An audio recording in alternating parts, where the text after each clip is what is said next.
Gagawa tayo ng extension na mas matibay. Hindi basta-basta kayo inahuhugot. Yung talagang matindi ang kabit, hindi nahuhugot. Gagawin plug, lalo't maliit ang wire, mabilis puputol. Ito.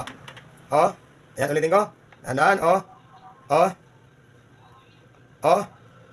Tapos, ito. Ganon. Tapos, ito. Ganon. Ayan. Yan. Lock na siya. Oh. Oh. Oh. Matibay na siya. Sana nakuha nyo. Yun ang ilalagay na natin dito. Yan. Sakto yan. Matibay na matibay. Oh, mga kayoy. Sukatin nyo, kayoy. Yan tayo magpapalat. From this moment. Yun lang ang alam ko, kayoy. Hindi yan basta nahugot, kayoy. Mga tirada yan. Na pang matagalan. Para sa electric pang... Napakalaki para doon to.